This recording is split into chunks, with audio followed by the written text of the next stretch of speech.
¿Qué tal? Mi nombre es Elena y el día de hoy vamos a hablar sobre los gráficos.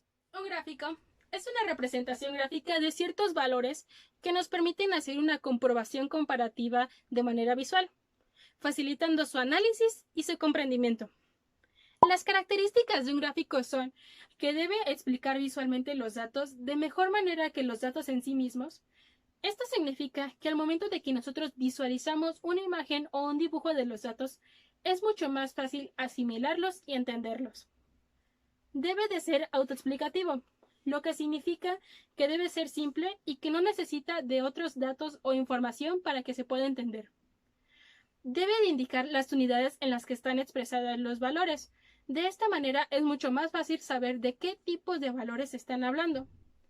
Si hay varias series, debe de llevar una leyenda. De esta manera, el contenido va a ser mucho más claro. Finalmente, debe de ser limpia, lo que significa que no debe estar llena de colores sus ejes. Clasificación de gráficos. Los gráficos se pueden clasificar en varios tipos. A continuación, veremos los más comunes y las características de cada uno de ellos. Gráficos de columnas. Los datos que se organizan en columnas o en filas en una hoja de cálculo se pueden trazar en un gráfico de columnas.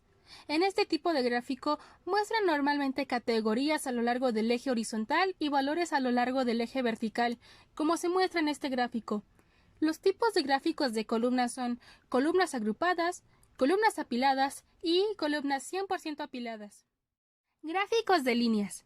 En este tipo de gráfico, los datos de categoría se distribuyen de forma uniforme a lo largo del eje horizontal y todos los datos de valores se distribuyen de forma uniforme en el eje vertical.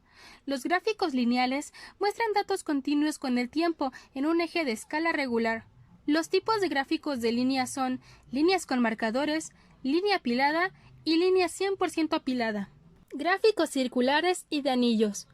Los gráficos circulares muestran el tamaño de los elementos en una serie de datos, en proporción a la suma de los elementos. Los puntos de datos se muestran como porcentaje.